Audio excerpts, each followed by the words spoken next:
Olá, meus amigos, minhas amigas. É um prazer enorme estar aqui hoje com vocês para nós conversarmos um pouco sobre reforma tributária. Eu sou o professor Evaldo Ramos, né, auditor federal de controle externo no TCU, e estou aqui ao lado do meu também colega, né, auditor do tribunal, Tiago Zagato. Tiago, muito obrigado por ter aceitado o convite. É um prazer estar aqui com o Tiago Zagato, que é um especialista tanto na área de contratação de serviços, com dedicação exclusiva de mão de obra, como também na parte de obras públicas. Então, a gente vai ter muitos assuntos aqui, muitos temas para serem abordados. Muito obrigado, Tiago, pela participação. Eu que agradeço, gente. É um prazer estar aqui com vocês. Estamos aí nos desafios da reforma, né, estudando o tema, tentando aí aclarar alguns pontos que são confusos na legislação e preparar os gestores, né, os colegas para ir para os desafios que vêm o ano que vem. Tiago, um dia desses eu vi um vídeo na internet de uma pessoa dizendo que o melhor era não estudar a reforma tributária, porque quando você estuda, você passa a tentar entender a reforma Uhum, tributária, você fica confuso, né? Você fica com exatamente. muitas dúvidas. Realmente é um tema que, na minha opinião, tem sido, de certa forma, negligenciado, né? Não está sendo muito abordado, principalmente nesse âmbito da administração Exato. pública. Então, o nosso objetivo aqui principal talvez seja isso: desmistificar um pouco, esclarecer alguns conceitos, né? Para quem trabalha com contratação, fique um pouco mais tranquilo, pelo menos em relação ao que está acontecendo. Exatamente. Infelizmente, né, a maior parte dos gestores está aí esperando chegar 2027, né, que é quando a gente percebe ali que vai entrar em prática, né, a famosa CBS. E raras vezes, eu ouvi raríssimas vezes alguém preocupado, né? Pô, a gente está fazendo o PCA desse ano, ou revisando o PCA, e a gente vai ter impactos com a reforma tributária nos custos, né? E pouca gente está pensando nisso ainda, né? Porque vai ter mudança nos custos, ou pode ter mudanças, e poucas pessoas estão se preocupando com isso, né? E a gente tem que ficar antenado, na minha opinião. A gente tem que ir ali adiante, tentar se precaver, ficar pronto, fazer simulações, cenários, né? Alguns colegas, na minha opinião, são de elogiar, né? Eles estão assim, sendo proativos, já construindo cenários, planilhas, considerando a alíquota mais provável de CBS que vem aí, né? Os possíveis créditos que eles podem ter naqueles contratos, tentando chegar lá no IVA, a alíquota efetiva mais provável também, né? E eu acho que é isso que a gente tem que ir fazendo. Tiago, antes da gente até falar, explicar para o pessoal, né, nosso público, o que que é CBS, o que que é IBS, eu estava pensando de nós avaliarmos um pouco esse cenário pré-reforma. Certo. Né? Porque hoje, quando nós vamos fazer tanto planejamento como a gestão de um contrato administrativo, a gente tem alguns tributos que são clássicos ali, né? O PIS, a COFINS, o ICMS e o ISS. São tributos que normalmente nós lidamos ali nos contratos administrativos. Mas, de modo geral, o que que a gente pode dizer sobre o cenário pré-reforma? Quais são os tributos que incidem nas contratações? Por exemplo, um contrato de prestação de serviços com dedicação exclusiva de mão de obra, quais os tipos de tributos com os quais nós devemos nos preocupar no cenário pré-reforma? Perfeito. Bom, os tributos incidentes sobre a nota fiscal de serviço, né, num contrato de dedicação exclusiva de mão de obra, hoje são PIS, COFINS e ISS. Então, o módulo 6 da planilha de custos ou o BDI das obras, né, e serviços de engenharia, a gente pode notar que tem sempre esses três tributos lá, PIS, COFINS e ISS. Aí no regime de lucro real existe uma alíquota específica para PIS e COFINS, no regime do lucro presumido outra alíquota. As empresas do lucro real já vivem um pouco da não cumulatividade, né? Existe o lucro real cumulativo, mas existe o lucro real não cumulativo. E essas empresas do lucro real que seguem o regime não cumulativo, elas já presenciam um pouco do que vai ser pós-reforma, né? Porque a gente tem alíquota nominal, créditos e alíquotas efetivas, né? Então, mas grosso modo é isso. Além disso, né, as empresas pagam o INSS sobre a folha, que não vai lá, quando a gente compõe custo, né, não está ali no módulo 6, no BDI e tal, mas é um tributo que está lá na composição do custo da mão de obra.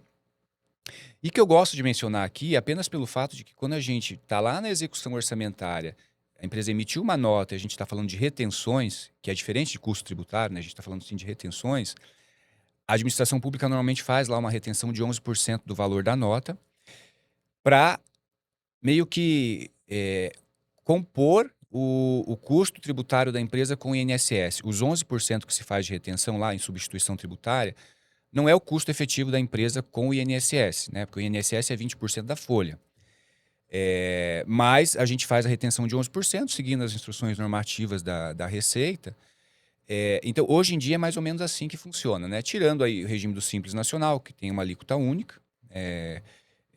Então, é mais ou menos assim que se desenha para serviços. Bom, o que eu estava assim, também querendo fazer uma certa abordagem, Thiago, é quanto a esse cenário realmente da pré-reforma, onde a gente tem os tributos incidentes sobre o consumo, né? E eu acho que é importante a gente deixar claro para a nossa audiência que essa reforma tributária ela não afeta o patrimônio e a renda, porque existem tributos que se aplicam à renda, como, por exemplo, o imposto de renda de pessoa jurídica, contribuição social sobre lucro líquido, né, tem imposto sobre patrimônio como IPTU, IPVA. Uhum. Esses tributos não foram afetados e nem mesmo o INSS, contribuição patronal, esses tributos que incidem sobre a folha, não é verdade? Exatamente. Então, assim, eu acho que esse é um ponto importante, porque o nosso público eventualmente está pensando, olha, e agora? Eu vou ter que mexer em todas as minhas planilhas, né, em todas as minhas composições de custos.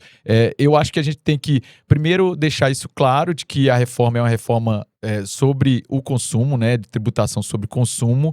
Então, ela foca nesses... São 5 tributos que são afetados pela reforma? Exatamente, né? ISS, PIS, COFINS, IPI e ICMS. São esses tributos que deixam de existir, aí tem um calendário, né? Deixam de existir, estou falando assim no cenário futuro, pós-transição, então todos eles deixam de existir, esses 5, mais imposto de renda, CSLL, INSS, né? Que são tributos que também estão envolvidos ali nas prestações de serviço, mas que não são incidentes sobre o consumo, né? O fato gerador deles é outro, né? Então esses não foram tocados, né? Só esses 5 que você falou. Então, de certa forma, se a gente imaginar o seguinte, nós estamos num cenário em que eu tenho PIS, COFINS, IPI, ISS e ICMS. Eles vão ser substituídos por 2 espécies tributárias, não é isso? É o que você estava falando de CBS, como é que vai ser isso? Exatamente. A gente vai ter o famoso IVA dual, né? O conhecido IVA dual, composto pelo IBS e pela CBS. CBS é federal, né? São recursos que vão para o caixa da União. E o IBS, estados, municípios e Distrito Federal, né? Que vão acabar absorvendo essa receita tributária, né? E aí nós temos uma transição, né? Em 2027 a gente já tem a CBS sendo implementada, mas o IBS ainda não, o IBS fica mais para frente, né? E é por isso que nessa transição o ISS e o ICMS, que são tributos municipais e estaduais, respectivamente, né? Eles continuam existindo, né? E vai ter uma transição com a redução progressiva das alíquotas desses 2 tributos, né? Até 2033. E a CBS é implementada já a partir de 2027. Essa é a expectativa que a gente tem, né? A expectativa é que uma resolução do Senado defina a alíquota. Então a gente tem muitas discussões, muitas especulações sobre o valor dessa alíquota, né? Tem a calculadora lá da reforma que a gente já está lá chutando uma alíquota de 8,4% do CBS, mas a gente não tem essa alíquota definida ainda. É um tema, você falou aí sobre IVA dual, e eu quando ouvi a primeira vez essa expressão, eu confesso que eu fiquei assim, intrigado bom, eu não entendi, eu não sou contador, e eu acho que o nosso público, boa parte também não tem formação em contabilidade, não é tributarista, e me parece assim relevante a gente tentar explorar um pouco mais esse conceito de IVA, imposto sobre valor agregado, sobre valor adicionado, que já, pelo que eu tenho percebido, já é uma realidade no mundo, né? Os sistemas tributários mais modernos acabam adotando essa metodologia. Porque, veja, hoje, quando a gente vai fazer, no cenário realmente pré-reforma, quando a gente vai fazer a contratação de um determinado serviço, imaginemos, por exemplo, que o órgão vai contratar uma empresa promotora de um evento de capacitação, de um treinamento.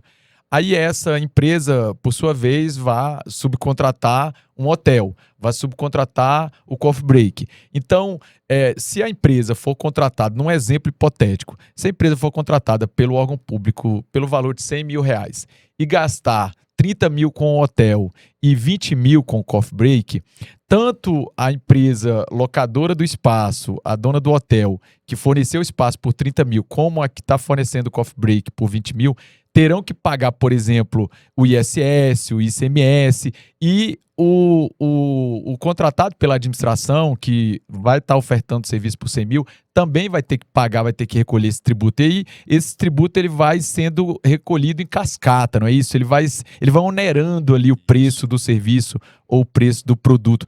E a ideia do IVA seria você só cobrar sobre aquela parcela que foi agregada, que foi adicionada, é isso? Exatamente isso. A explicação perfeita, Evaldo. A ideia é sair de um universo em que a gente tem uma sobreposição de tributos, né, uma duplicidade, né, dos tributos, e ir para uma situação que pareça um pouco mais justa, né, em que as empresas sejam tributadas só pelo que ela efetivamente agregou ali, né? E essa é toda a filosofia, e como você mesmo disse, é o que se faz hoje no mundo, em termos mais avançados de tributação, é assim. É, Só para a gente também não dizer que é só ponto positivo aqui, né? Porque na verdade é positivo, né? Eu tenho uma avaliação de que a reforma ela é positiva. Mas assim, só para a gente falar um pouquinho dos espinhos também, né? É, é muito mais fácil, né? Por exemplo, hoje se a gente compara empresas do lucro presumido, é muito mais fácil a dinâmica, o custo de transação é muito menor, porque elas são regidas pelo regime cumulativo. Então a empresa emite uma nota fiscal, a alíquota nominal é igual à alíquota efetiva, ela paga aquele valor de tributo e não existe um custo transacional da empresa de se preocupar em demonstrar os créditos que ela tem. Empresas do lucro real já têm um custo de transação maior, porque elas já são hoje PIS e COFINS regime não cumulativo, então elas têm que provar os créditos para poder diminuir a alíquota efetiva, e isso tem um custo de transação. Reduz o custo tributário para ela, mas incrementa um pouco esse custo transacional. E na reforma, como vai ser integralmente não cumulativa, nós vamos ter que nos preparar, né, tanto a gente, a administração pública que está contratando, as empresas privadas, né, que prestam serviços, porque se o empresário quiser orçar adequadamente, fazer um orçamento adequado, se ele não quiser quebrar, né, ele vai ter que entender essa lógica e se ocupar de calcular isso corretamente. E isso não é tão simples assim, né, não é tão óbvio. Então aumenta um pouco o custo transacional, mas a ideia é que fique mais justo.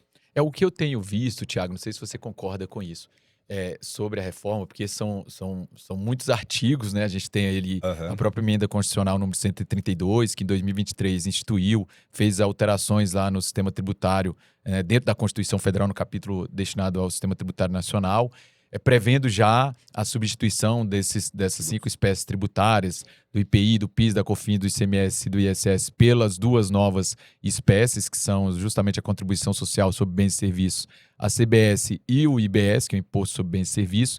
Essa CBS é de competência da União e o IBS de competência compartilhada de estados e municípios.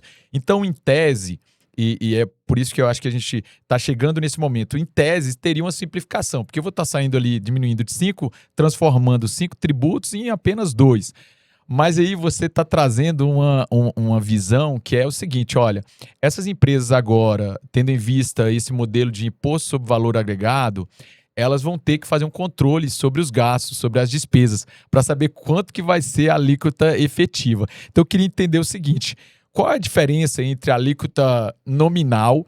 Imaginemos, porque a gente ainda não tem esse valor no Aham. dia da gravação, aqui a gente ainda não está tendo essa informação, mas qual seria a diferença entre essa alíquota nominal de, por exemplo, vou colocar um percentual aqui mais fácil de 30%, Aham. somando-se CBS e IBS, uma alíquota de 30% e a alíquota efetiva. Como que a empresa conseguiria chegar, né? Como que ela conseguiria identificar qual que seria a alíquota efetiva para ela nesse caso? Exatamente. Bom, a alíquota nominal, então, ela tem 30% nesse cenário. Ela vai ter que verificar os fornecedores dela, as respectivas notas fiscais dos fornecedores dela, verificar os créditos que foram apropriados desses fornecedores, e aí depende do segmento, né? Porque a gente tem alguns com os redutores, então o crédito apropriado vai depender do que ela contratou, se esse produto contratado tem algum tipo de redutor, né, para saber o crédito específico, soma-se todos esses créditos, e aí ela tem a alíquota nominal, diminui o que tem de crédito, a gente chega na chamada alíquota efetiva. E isso, Evaldo, é super interessante porque vai demandar do empresário uma visão mais, uma análise estratégica. A simples, aquela visão do empresário tradicional de que eu vou contratar o meu fornecedor pelo menor custo possível, não importa o regime tributário da empresa, o porte da empresa, ele vai ter que ser revisto, porque algumas empresas vão gerar mais créditos, empresas do Simples Nacional, microempresário individual não vão gerar quase nada de crédito, contratações informais não vão gerar crédito. Então, inclusive, essa é uma grande sacada da reforma, né? Ela coloca os próprios players do mercado, né, os próprios empresários, como fiscais auxiliares, Verdade. porque eles, senão ele não vai ter crédito, né? Existe e aí tem um detalhe também, né? O crédito, ele só é gerado quando ele é extinto pelo fornecedor. Então, assim, supondo que você comprou de um fornecedor lá e esse fornecedor tem que pagar, né, 50, R$ 500 de IVA. Enquanto ele não pagar, esse crédito não é extinto, esse débito do fornecedor não é extinto, ele não te gera o crédito, né? Então, veja como isso é impactante para um fornecedor, né? Inclusive, a lei complementar, não lembro agora o artigo, ela prevê uma hipótese justamente para garantir que o adquirente, né, que o meu, vamos dizer assim, o fornecedor da administração pública, né, que é quem está pagando o IVA de 30% efetivo, nominal, para garantir que ele possa usufruir do crédito do fornecedor dele, existe hipótese em que ele mesmo pode extinguir o crédito, ele mesmo pode pagar, assumir essa obrigação para quê? Para que ele tenha a garantia do crédito, né? Então, isso vai reclamar realmente uma visão muito mais estratégica dos fornecedores quando forem contratar e fazer orçamento. Tiago, esse é um ponto super interessante e muito importante da reforma, numa perspectiva do fisco, né, dos órgãos fiscalizadores. Eu acho que isso vai ser realmente revolucionário, porque eu tenho, como cidadão, acompanhado casos em que empresas fazem aproveitamento, por exemplo, de crédito de ICMS, pelo simples fato delas terem identificado, terem apontado, né, terem feito uma referência a determinadas notas fiscais, declarado, na Uhum. verdade, né, determinadas notas fiscais, sem que essas notas fiscais passassem por um processo, por um crivo, por uma avaliação Sim. efetiva. Então, uma das perspectivas, inclusive, eu vi uma entrevista de um dos idealizadores da reforma, que é o Bernard Pi, e ele dizia nessa entrevista, que está na internet, ele dizia o seguinte: olha, há uma perspectiva de aumento de 8% em relação à arrecadação, em termos de comparação em relação ao PIB, justamente porque agora a administração tributária, os órgãos de fiscalização, vão ter a garantia de que o próprio adquirente, ou vão contar com esse auxílio, né, que é um importante auxílio Aham. do adquirente em relação aos seus fornecedores. Ele adquirente, ele vai cobrar os fornecedores em relação ao pagamento do tributo. E aí tem um Exatamente. outro ponto também, Tiago, que eu queria abordar, que é o seguinte: estão divulgando aí, tem várias entrevistas também na internet de alguns colegas da Receita Federal sobre um sistema de apuração assistida. E pelo que eu pude perceber, né, do sistema de apuração assistida, ele vai funcionar mais ou menos como um imposto de renda de pessoa física. Ultimamente, a gente, até eu mesma, nessa última declaração de imposto de renda, eu tinha me esquecido de algumas notas fiscais. E a Receita Federal me lembrou, porque ela já trouxe pré-preenchida ali aquela despesa, por exemplo, com saúde. A ideia por trás desse sistema de apuração assistida, que só abrindo um parêntese aqui, é um sistema ultra moderno. A Receita Federal, ela comprou equipamentos caríssimos, investiu massivamente nesse sistema. A ideia é que o próprio sistema, as próprias notas fiscais, os documentos eletrônicos, os documentos fiscais eletrônicos, eles façam esse controle de débitos e créditos, ou seja, seria mais ou menos uma conta corrente e a empresa só precisaria validar esses cálculos? Exatamente isso, né? Inclusive, eu vi uma apresentação também de um colega da Receita, a quantidade estimada de transações assim por segundo que esse sistema de apuração assistida vai fazer é da casa de bilhões, assim, é muita coisa, assim, sabe? O sistema realmente tem que ser muito robusto para dar conta, porque ele vai realmente fazer o débito-crédito. Para quem está assim familiarizado um pouco, gente, com já nessa sistemática e conhece, por exemplo, o DCTF Web, FD, FDRINF. A gente tem um pouco disso no INSS, por exemplo, né? Porque a empresa também tem créditos e débitos do INSS, e aí no sistema DCTF Web já existe um pouco desse encontro de contas, que é o que a apuração assistida vai fazer numa escala assim muito maior, né? Mas muito maior mesmo, né? E a ideia é que o sistema ele apure os débitos e créditos da empresa, né? E aí chega uma data limite que ele fecha aquela conta, a empresa vai ter um prazo para contestar, ou se não contestar, ele já assume aquilo como o lançamento, né, do tributo. Ele tem um prazo para recolher a diferença, ou vai poder, se tiver crédito, né, se a diferença foi a favor da empresa, ela pode se beneficiar daquilo no período subsequente, né? Então a ideia é que realmente faça esse encontro na apuração assistida. A impressão que eu tenho, assim, do que a gente já falou até agora, né, explicou para os nossos colegas que estão nos acompanhando aqui sobre o imposto sobre valor agregado, sobre esse sistema não cumulativo, né, essa metodologia da não cumulatividade plena, né, praticamente plena, porque pouquíssimas situações a gente não vai poder aproveitar crédito, né? A regra é que todas as Sim. despesas envolvidas ali na execução do serviço ou na produção de um bem vão ser aproveitáveis, os créditos serão aproveitáveis. Agora, eu acho que talvez, então, considerando tudo isso que a gente já falou agora, a grande lição, né, a primeira grande mensagem para quem trabalha com contratos administrativos é saber que a alíquota nominal, aquela alíquota cheia, que eventualmente vai incidir naquele contrato, será diferente da alíquota efetiva e que essa alíquota efetiva vai depender de cada empresa, não é isso? Vai depender dos custos de cada empresa. Exatamente isso. E tentar, eu sempre falo assim, olhe para os seus contratos, né? Para você entender até, para ficar mais objetiva a coisa, tá? Falar onde que a empresa pode ter crédito. Você, estou falando assim, você, talvez gestor público, né? Olhe para os seus contratos ali e tente imaginar onde que a empresa pode ter crédito ali, para você começar a se familiarizar. Olha, os créditos dela vão ser nesses insumos aqui, né? Se eu falo um pouco aqui de dedicação exclusiva de mão de obra, eu tenho lá os benefícios, eu tenho os insumos, uniforme, equipamento, materiais, o vale alimentação dos funcionários. Então, o que que isso gera de crédito para mim? Veja uma planilha de custos atual de vocês e vá já construindo cenários, né? Para a gente ir se preparando. Eu acho que isso é fundamental nesse momento a gente ir exercitando, né? Considerando que a gente está aí há menos de 6 meses da implementação efetiva.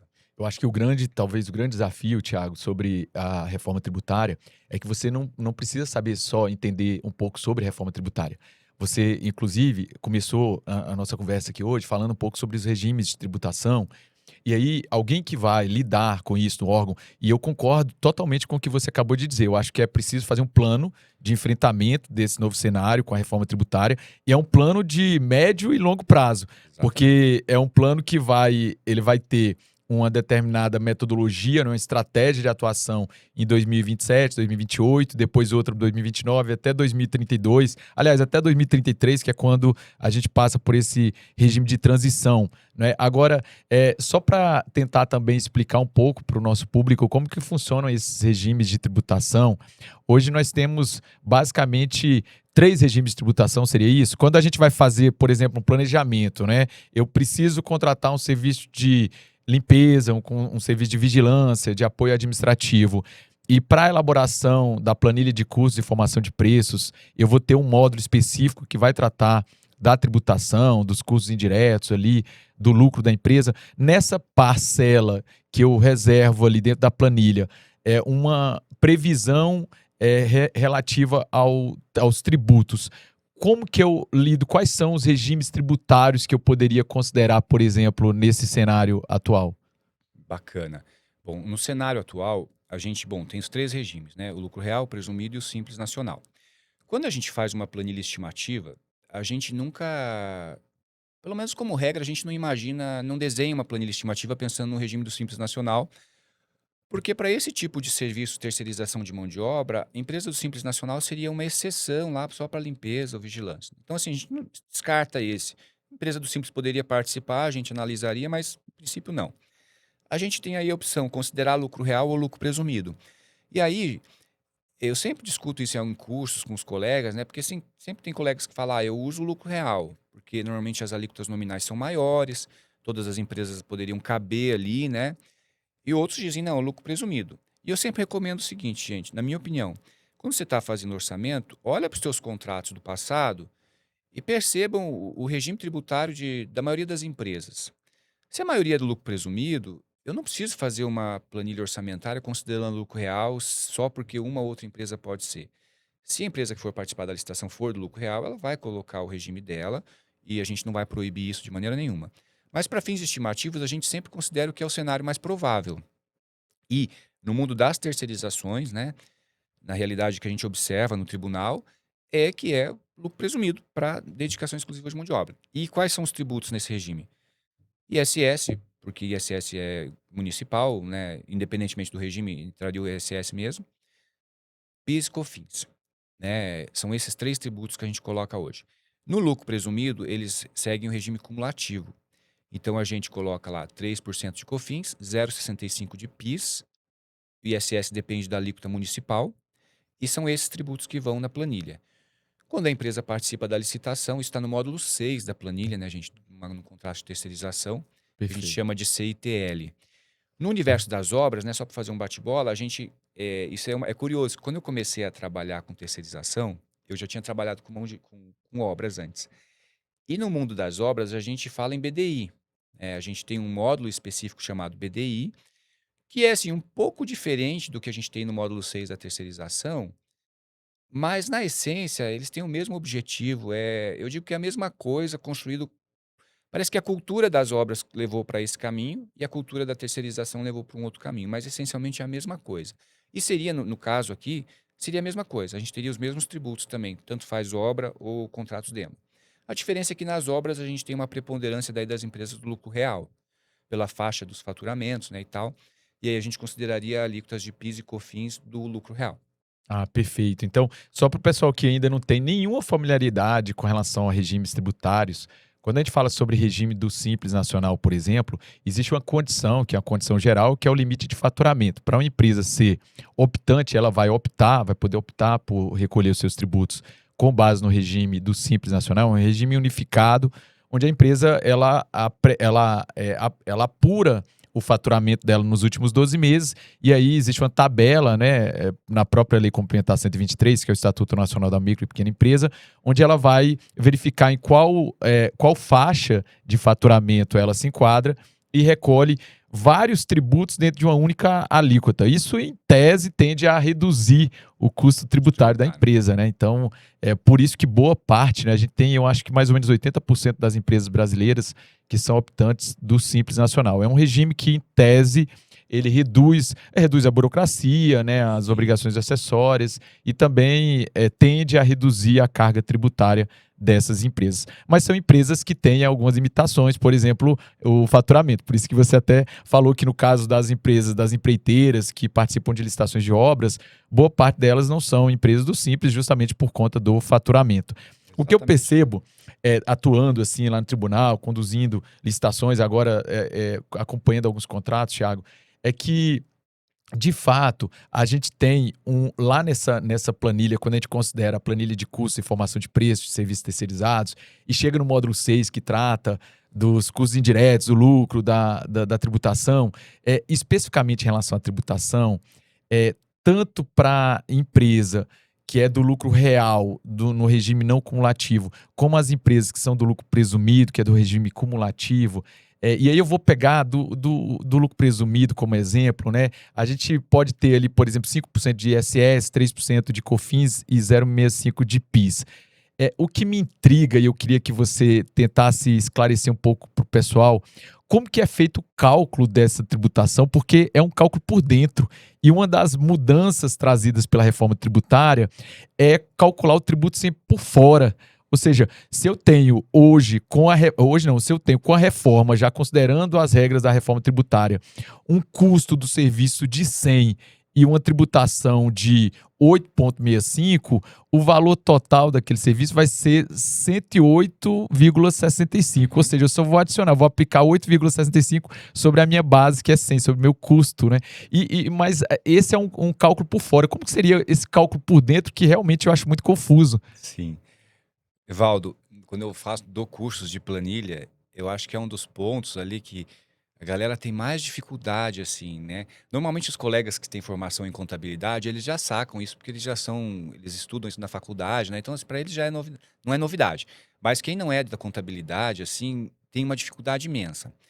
E, e é realmente, a gente chama de o tributo incluído por dentro, né? Ou a gente pode chamar de gross up também, o pessoal do investimento, quem trabalha com investimento talvez saiba disso. É, eu falo sempre o seguinte, gente. Então, o total de tributos é 8,65 se a gente pegar a empresa do lucro presumido, porque tem 3 de COFINS, 0,65 de PIS e mais 5 de ISS, chutando. Então, isso significa que ó, eu tenho 8,65 de tributos, sobra quanto? 91,35. Se você pegar 100%, né? Eu tenho 8,65 de tributos, 91,35 do resto. É só você dizer assim, olha, o 100% é a soma dos dois. Então, o valor que eu tenho antes dos tributos equivale a 91,65%. Então, se você, antes de aplicar os tributos, você tem lá R$ 200.000, você somou o custo direto, os custos indiretos e o lucro, chegou em R$ 200.000. Você faz, tipo regra de 3 da escola, R$ 200.000 equivale a 91,35%. Quanto que é 100%? Aí você chega no valor total, que aí você embute os 8,65. É engraçado porque é uma metodologia que aumenta a arrecadação tributária, né, que aumenta a carga tributária, mas que não aumenta a alíquota, né? Porque é trazer a alíquota, aquele efeito tributário para dentro da base de cálculo. Ou Exato. seja, por isso que realmente é muito difícil para quem não é da área de É, exatas, por é. exemplo, como é o meu caso, eu sempre tive muita dificuldade, muita dúvida para compreender isso. A vantagem, assim, vantagem não, né? Mas eu sempre tento explicar um pouco do ponto de vista prático. Quando você calcula desse jeito por dentro e depois o fisco vai fazer lá o destaque na nota para retenção, o valor bate, né? Assim. Então você colocou ali por dentro da nota, quando ele pega o valor cheio da nota, que é já incluindo tudo aquilo mais o tributo, o fiscal de renda da prefeitura, por exemplo, ele vai cobrar 5% de ISS, ele vai pegar 5% sobre o valor total, cheio, e vai bater com aquele valor que você tinha composto por dentro, né? Quando você faz por fora e depois você tenta fazer a conta de volta, a coisa não bate, né? Então, talvez uma das únicas facilidades é essa. Eu falo, galera, quando o fiscal vai cobrar o tributo efetivamente lá, vai dar exatamente o mesmo valor que você colocou na composição. Ah, então, assim, pensando no que a gente já falou sobre não cumulatividade, sobre imposto por dentro, imposto por fora, e esses contratos da administração pública, quando a gente for fazer uma previsão, uma elaboração, planejamento de uma contratação, e estivermos ali preenchendo, por exemplo, o módulo 6, já considerando, né, a implementação da IBS, porque vai começar efetivamente a partir de 2029, mas considerando IBS e CBS, essas duas novas espécies tributárias, eu não vou considerar, primeiro, eu não vou considerar cálculo de imposto por dentro. Essas espécies sempre serão por fora, é isso, né? Isso mesmo. Uma outra questão, não vai ter regime da cumulatividade e não cumulatividade para essas novas espécies tributárias, CBS e IBS. Sempre vai ser o regime da não cumulatividade. Então, independentemente de ser do lucro real, de ser do lucro presumido, eu vou considerar a não cumulatividade. Essas empresas poderão aproveitar créditos das operações anteriores, não é verdade? Exatamente isso, Evaldo. Talvez a parte mais difícil da reforma, né, na minha visão, é a transição. Por quê? Na transição, é porque, como você disse, lá em 2000, depois de 2033, quando tiver tudo azeitado, a gente vai ter um regime completamente não cumulativo e tudo por fora, né? Como você disse. Só que até lá, a gente tem a transição com a permanência do ISS e do ICMS, né? Por exemplo. E, inclusive, também, a gente acabou não falando aqui, mas tem a CPRB, né? Que é das regimes das empresas desoneradas lá e tal, Ah, é que a gente verdade. ainda está no final da transição, até o ano que vem é o último ano de transição da CPRB, que são tributos que incidem por dentro. Então, nessa faixa de transição, a gente vai ter que calcular os dois. A gente vai ter que calcular a CBS, né? Nesse primeiro momento, a CBS por fora, o ISS por dentro, né? E a CPRB para as empresas desoneradas também por dentro.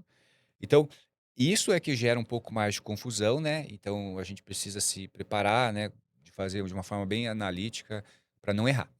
Eu vou até aproveitar, Thiago, que você trouxe. Realmente, para mim, o período mais crítico vai ser justamente esse período da transição. A partir já de 2027, a gente tem a extinção do PIS e da COFINS, a substituição pela CBS. E aí a gente vai continuar calculando o ISS por dentro. E aí, a partir de 2029, o ISS vai gradativamente reduzindo a sua alíquota, a gente vai instituindo ali o IBS. Ou seja, meus amigos, para vocês que estão nos acompanhando aqui, já deu para perceber que não é um desafio simples, não é fácil. E aí eu queria aproveitar para poder divulgar um programa de capacitação continuada que eu, professor Tiago Zagato, professor Nilo Cruz, estamos oferecendo, que é o programa Tutor Tira Dúvidas. É um programa de acompanhamento, de orientação, de capacitação permanente, que é composto por diversos produtos. Na verdade, a gente tem ali um material, um vasto material, não só sobre reforma tributária, mas sobre planejamento das contratações, sobre licitações, gestão e fiscalização de contratos. A gente também tem cursos que são ministrados e cujas vagas são oferecidas gratuitamente para os participantes do programa. E nós também temos o acompanhamento, que é essa orientação através de reuniões, através do WhatsApp. É um produto, é um serviço, aliás, né, de capacitação que está sendo muito bem avaliado. Então, você que tem interesse, entre em contato aqui comigo, com o professor Tiago, com o professor Nilo, através das nossas redes sociais. E procure saber um pouco mais sobre o programa Tutor Tira Dúvidas, porque é para a gente, Tiago, que está ali no dia a dia, dedicado a estudar, pesquisar, tentar entender, né? Por exemplo, essa questão da reforma, você trouxe um ponto importante. A gente vai ter o início, a partir de 2027, já a entrada em vigor da CBS e, conjuntamente, a CPRB, ou seja, o regime da desoneração, que agora é uma reoneração. Né? Ela está no último ano da reoneração, e todo esse cenário acaba sobrecarregando muito o gestor público. A gente percebe isso, né? Ele não consegue assimilar todas essas mudanças. E uma coisa que eu percebo, Tiago, não sei se você concorda, é que, tendo em vista essa questão da não cumulatividade, possibilidade de aproveitamento de créditos, regimes especiais, né, cálculo do imposto por fora, regime de transição, período de transição, tudo isso vai fazer com que a gente tenha que avaliar ano a ano cada um dos nossos contratos. Exatamente. Eu digo assim que, e aí eu vou assim reiterar aqui, gente, a importância do tirar dúvida, porque a gente vai ter meio que quase que um serviço de alfaiate com a reforma tributária. Por quê? Como a não cumulatividade depende dos créditos, e os créditos eles são muito específicos por setor, por ano, por segmento, por empresa. Então, assim, vai aparecer uma série de dúvidas, né? E o que tem de interessante lá do tirar dúvida é essa possibilidade da gente dar uma estudada em cada caso, né? E em cada situação concreta, para tentar achar uma solução, orientar da melhor forma possível, considerando o cenário concreto, né? Porque a gente não vai conseguir resolver muitos problemas da reforma com regras gerais, eh, passando assim por cima uma régua para todo Uma mundo. fórmula Não matemática, vai uma ter uma fórmula forma. mágica. A gente vai ter que analisar caso a caso, né? A própria lei complementar fala, no caso dos reequilíbrios, né, que é um assunto super polêmico, né? Que já traz a obrigatoriedade de fazer o reequilíbrio, considerando os impactos efetivos no contrato, né? Então, ao menos para os reequilíbrios, para os contratos em andamento, a gente vai ter realmente esse trabalho de alfaiate. É um a um, a gente tem que se preparar, né, com algumas diretrizes, né, básicas uniformes, mas o caso concreto vai ser um a um. A grande verdade é que alguns contratos vão ter um aumento na carga tributária, outros terão redução, até porque, como você mencionou, a gente tem alguns regimes especiais, né, para determinados segmentos. Então, empresas que atuam na área de educação, na atividades relacionadas à área de saúde, alguns equipamentos de saúde, empresas que atuam na área de construção civil, e dentre outras, vão ser beneficiadas ou foram beneficiadas com regime diferenciado, né, um regime especial. E por isso a gente vai ter que ter esse cuidado de calcular, de saber qual é a realidade tributária no momento em que a empresa foi contratada e qual o impacto dessa reforma nesses contratos. Eu queria agora entrar exatamente nesse tema, sabe, Tiago? Sobre o fato do príncipe, o fato extraordinário, esse fato que causa um impacto no contrato administrativo e que, diferentemente do contrato privado, nós que somos da administração pública, até por conta de um preceito constitucional, né, o que está previsto lá na Constituição, no artigo 37, inciso 21, dizendo que a administração é obrigada a efetuar pagamentos desde que mantidas as condições efetivas da proposta. Isso é o berço, eu costumo dizer nos cursos que é a pedra fundamental do equilíbrio econômico dos contratos administrativos. Então, considerando isso e essa perspectiva que nós acabamos de mostrar aqui rapidamente sobre os efeitos da reforma tributária, as empresas terão direito a uma revisão, a um reequilíbrio desses contratos? Como que vai funcionar isso em termos práticos? Como que vai acontecer? Em tese, sim, né? Para responder bem objetivamente, em tese, sim. Mas por que eu falo em tese, né? Direito, o pessoal adora falar assim, em tese, mas na prática não. Por que eu digo em tese? Porque, como todo reequilíbrio, toda revisão, a concessão depende da demonstração objetiva, detalhada do impacto efetivo daquilo no teu contrato. Então, assim, houve a reforma, tá? De que maneira isso impactou no teu contrato especificamente? Então, a gente vai ter, e aí, gente, um desafio principalmente para os empresários, né? A gente tem, eu li uma manifestação jurídica esses dias, achei super interessante, né? Que a gente tem que, às vezes, se desapegar um pouco do juridiquês, né? E trazer mais notas fiscais para o processo. Então, assim, a gente vai ter que, às vezes, demonstrar objetivamente com as planilhas, com números mesmo, o impacto efetivo e sim, pleitear a revisão, porque é um fato do príncipe. Você apresentou a proposta num cenário A, o cenário mudou por conta de uma legislação nova, né? Então não há dúvida sobre isso. O que me intriga um pouco, Evaldo, é que um pouco dessa alteração ela é causa do fato príncipe, só que esse fato do príncipe ele tem efeitos econômicos diferentes para a empresa A, B, C e D. E eh, o desafio, assim, ao mesmo tempo garantir isonomia, porque, assim, essa empresa apresentou nessa condição, mas ela teve um aumento tributário muito maior do que o da concorrente dela.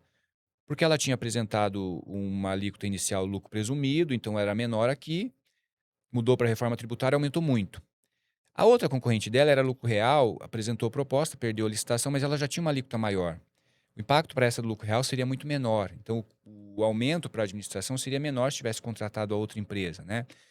Como nesse momento, para esse cenário que eu estou falando, que eu estou construindo aqui, tá, as empresas não têm culpa, a reforma veio, o fato do príncipe, a gente vai ter que reequilibrar mesmo, sabendo que isso acaba distorcendo um pouco. Mas eu fico me preocupando, pensando nos contratos futuros, em que a gente às vezes celebre com base numa alíquota efetiva, né? Vamos supor que a gente tenha essa alíquota efetiva média. A gente calcula lá na fase de planejamento, a gente simula cenários e imagina que o crédito efetivo médio é aquele, então a gente tem um IVA médio de, sei lá, efetivo de 15%. A gente usa isso na nossa planilha estimada, a empresa, na proposta dela, coloca o IVA efetivo dela no momento da licitação, como a gente faz hoje, né, nos outros tributos. Perfeito. E aí depois o IVA dessa empresa vai mudando, ano a ano, né? Na verdade muda mês a mês, mas É dinâmico, é né? dinâmico. Mas vamos supor que a gente queira fazer ano a ano uma revisão desse valor do IVA. Aí é que eu acho que está um pouco do problema, porque muito do que pode mudar no IVA efetivo da empresa é responsabilidade dela. Assim, é uma diferença de créditos que ela tem mais ou menos em um período e no outro. E aí já não é mais fato do príncipe, né? Aqui já a lei já existia antes, né? E por outro lado, assim, dizer não para a empresa, não, a gente não vai revisar o contrato, essa alíquota inicial você vai ter que sustentar até o final do contrato. A gente cai naquele problema das possíveis incompatibilidades, tá? E se a alíquota dela reduzir, a administração vai pagar mais do que ela está tendo de custo efetivo? E aí entra naquela discussão que a gente já tem, assim. Eu me lembro, inclusive, sobre o Simples Nacional, né? Tem uma manifestação da Advocacia Geral da União sobre mudança, né, da faixa de faturamento lá do Simples, entendendo que não é um fato gerador de reequilíbrio. Então a empresa, ela aumentou a carga tributária porque ela começou a faturar mais, né? Eu falei que no caso do Simples Nacional, quanto mais a empresa fatura, mais ela paga, maior é a alíquota. E aí algumas empresas pleitearam esse reequilíbrio junto à administração, pelo menos no âmbito da AGU, o entendimento, né? A Câmara Nacional de Licitações e Contratos da AGU entendeu que não é possível conceder o reequilíbrio nessas hipóteses, né? E aí tem um ponto também que a gente está falando aqui de revisão, de reequilíbrio econômico dos contratos administrativos, que pode acontecer a partir da iniciativa da empresa, que demonstra ali o aumento de custos, né, da carga tributária dela, mas também pode acontecer a redução. E aí a administração pública teria o dever de ofício, né, teria que de ofício promover esse equilíbrio, não é verdade? Exatamente. E aí é que eu chamo a atenção dos colegas. No momento zero, você nem sabe se você tem uma redução ou um aumento. E então, assim, a gente vai ter que ser proativo. Porque alguns, né, equivocadamente podem pensar assim: "Ó, vamos esperar a empresa pedir", né, porque vai dar muito trabalho, né, vai ser uma avalanche, né, esse começo de 2027. Mas como a gente não sabe se vai dar para mais ou para menos, a gente vai ter que ser proativo. É verdade. Porque se der para menos, a gente tem o dever de buscar o reequilíbrio. Não tem histórico, inclusive, né, de aproveitamentos Não, nesse novo não cenário. tem. Então, inicialmente, nesse momento T0, a gente vai ter que partir de uma projeção, de uma Exatamente. média, uma alíquota média ali. Exatamente isso. E isso é super desafiador. Assim, É, eu fico imaginando a situação realmente dos gestores que estão planejando. Você falou sobre os novos contratos, e eu realmente me preocupo com relação a esses contratos que estão sendo planejados agora, no segundo semestre, e que serão licitados e contratados em 2027. Porque, ao serem licitados e contratados em 2027, eles já não poderão mais prever o PIS e a COFINS, porque já não são espécies de tributos que não existirão mais em 2027.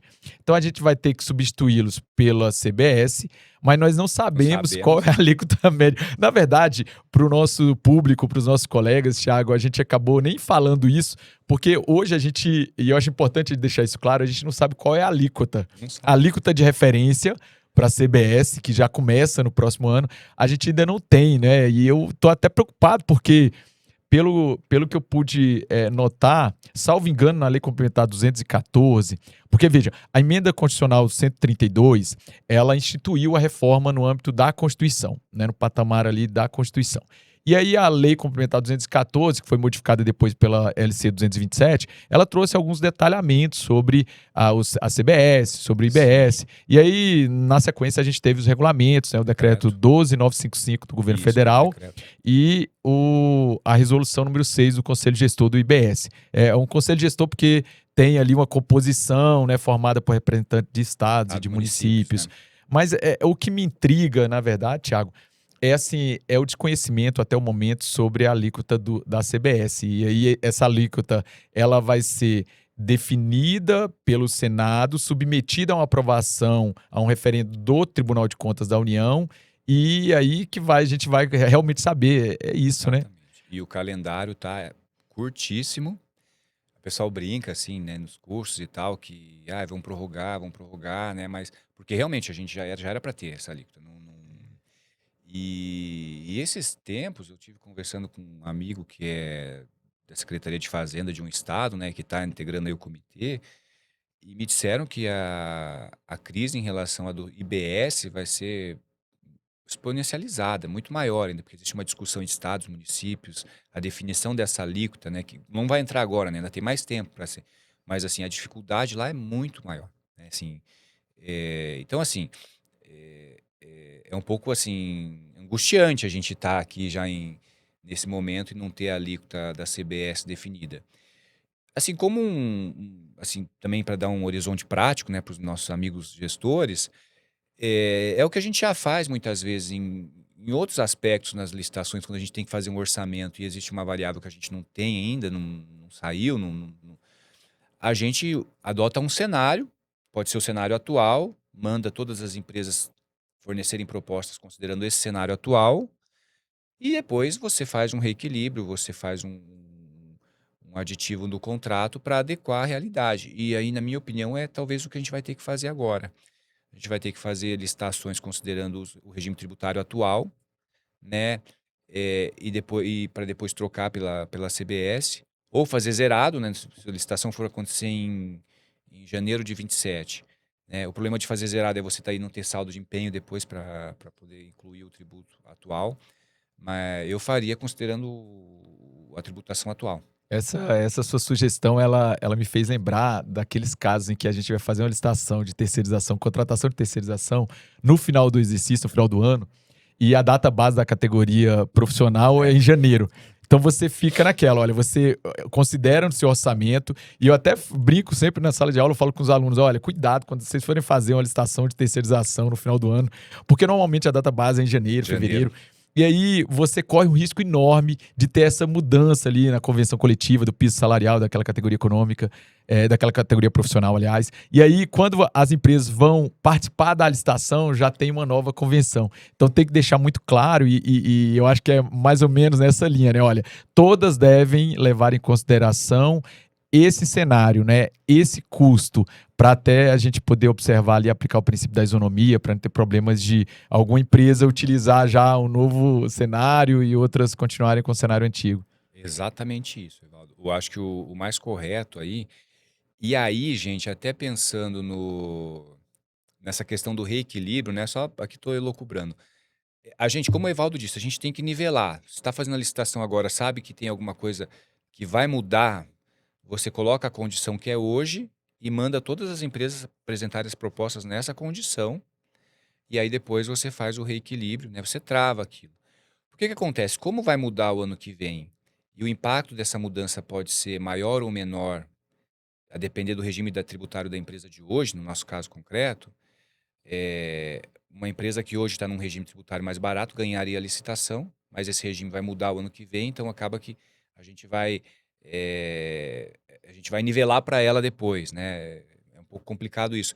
Então eu mandaria nivelar todo mundo, ó, todo mundo vai considerar essas alíquotas de tributo hoje, e aí o ano que vem, quando vier a alíquota da CBS, a gente faz um reequilíbrio e altera. O que eu tenho, assim, até pensado, a gente tá realmente só especulando aqui, né, como que poderia ser feito na prática para quem está ali, né, quem é responsável pelo planejamento, quem é responsável pela gestão de contratos.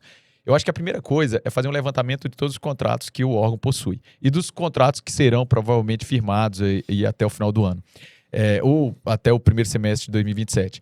Eu acho que você tem que ter esse levantamento e identificar os regimes tributários desses contratos, né, as atividades econômicas desses contratos, porque, como a gente falou, tem atividades que são beneficiadas por regimes especiais. Então, a gente já precisaria já ter essa identificação prévia, porque diante de um eventual pedido de reequilíbrio, diante dessa mudança que já vai acontecer a partir de 1º de janeiro de 2027, a gente já teria um certo preparo, né? Teria pelo menos essas ferramentas. Olha, eu sei que, no caso, por exemplo, uma coisa que me preocupa, Thiago, já que a gente está falando dessas perspectivas em relação à mudança, aumento de carga tributária, ou diminuição em alguns casos, é o regime para empresas prestadoras de serviços na área de tecnologia da informação. Porque, diferentemente, por exemplo, das empresas que atuam na área de saúde, de educação, que vão ter uma redução na alíquota de 60%, independentemente do percentual da alíquota, porque de fato a gente não sabe ainda. Mas as empresas na área de tecnologia da informação e a administração, ela contrata muito, pelo menos o Tribunal de Contas da União tem vários contratos relacionados à área de tecnologia da informação. Elas, a princípio, pelo que eu pude observar na Lei Complementar 214, elas não foram beneficiadas por esses regimes favorecidos, por esses regimes especiais. De modo que elas não terão essa redução. E uma empresa, por exemplo, que presta um serviço de apoio à informática dentro de um órgão da administração pública e que tem a maior parte dos seus custos relacionados à mão de obra, né? Ela faz esse serviço ali, né, de cessão de mão de obra para a administração pública. Como que é a perspectiva aí de aumento de custos para esse tipo de atividade? Esse é um setor que vai ser assim muito impactado, né? Se não houver nenhum tipo de alteração, algum tipo de mudança na norma, porque eles não geram crédito quase nenhum, porque o grosso do serviço deles é prestação de serviço de mão de obra, né? Então a folha de pagamento não gera crédito. Eles não foram beneficiados com uma alíquota reduzida, como você disse. Então, assim, a perspectiva é que a gente tenha realmente um incremento de custo, né? Obviamente, né, que eu sempre penso assim, né, se a coisa mudar muito, né, se houver realmente um impacto no setor, isso vai gerar reação, né? Ação gera reação, né? Eu acho que vai gerar algum movimento, talvez a gente tenha alguma alteração na lei que tenha algum benefício na alíquota para esse segmento e tal. Mas olhando de cara, assim, é um dos setores que foi mais assim atingido, né, desses que a gente contrata.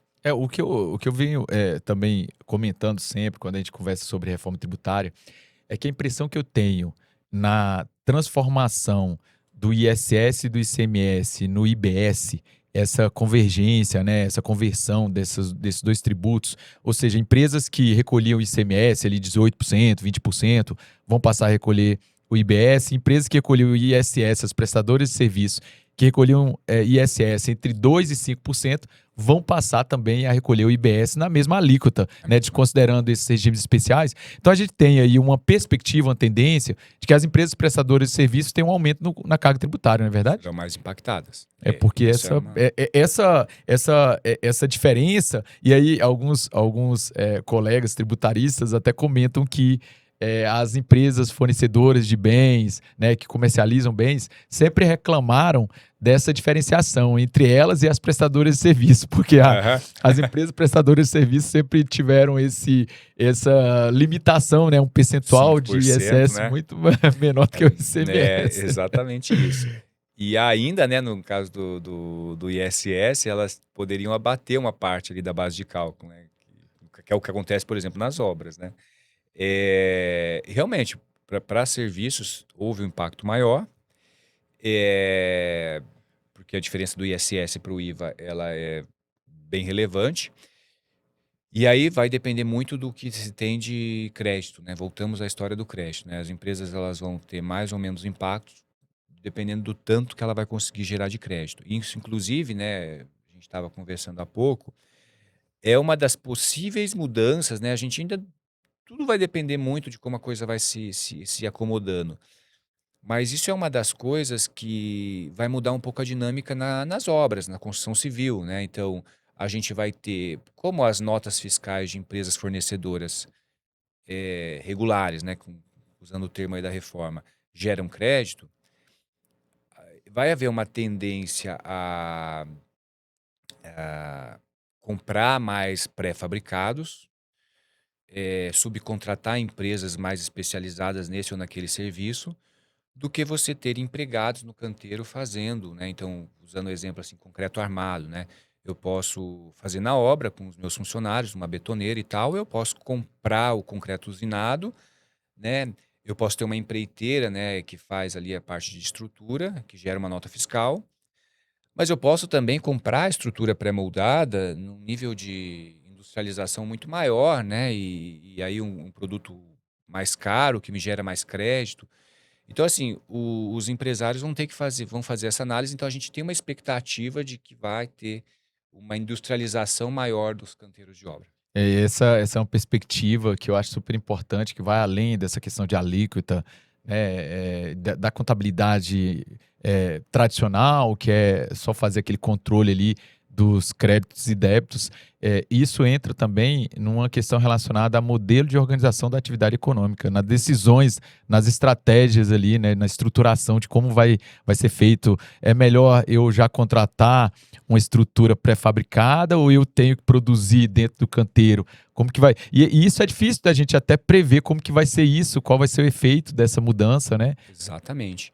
E me chama a atenção, né, porque eu vim da construção civil, né, antes de entrar no serviço público, e eu trabalhei em uma empresa que se orgulhava, né, e se vangloriava de ter funcionários, né, de capacitar, né, de possuir mão de obra própria, né, daquele sistema que hoje em dia se critica, né, como uma coisa mais ultrapassada. Então, mas o modelo desenvolvido por essa empresa lá era assim, e eles gostavam de treinar e ter seus funcionários.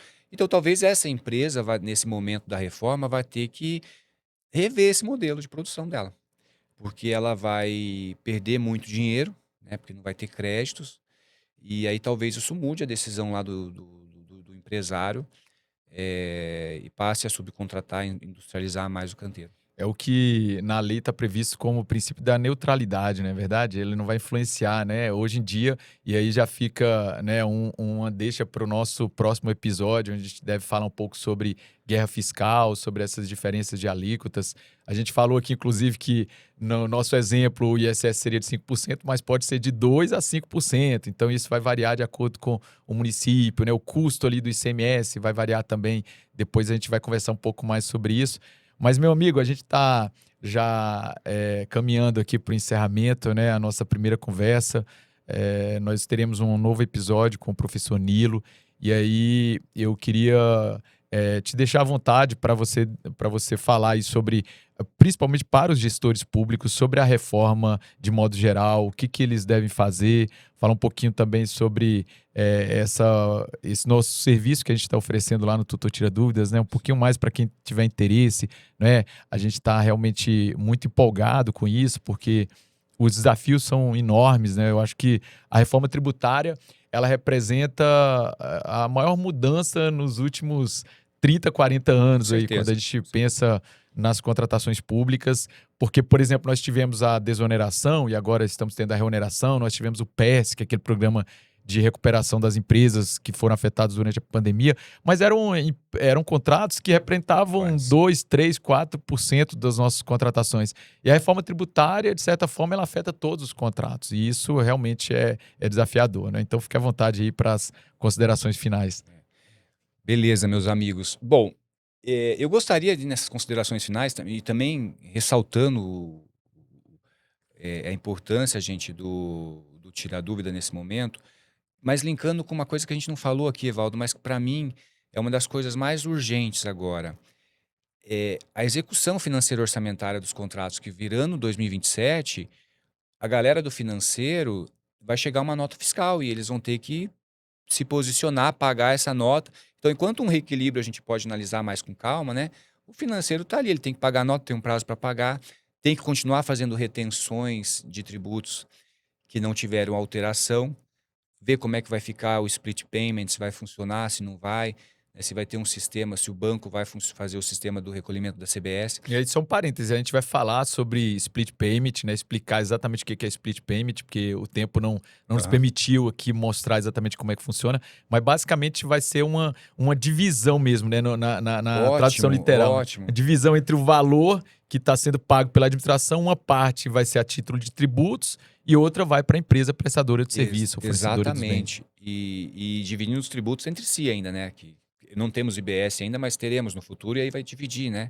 Mas perfeito, né? Sem entrar muito no split, porque vai ser a sua conversa com o Nilo, né?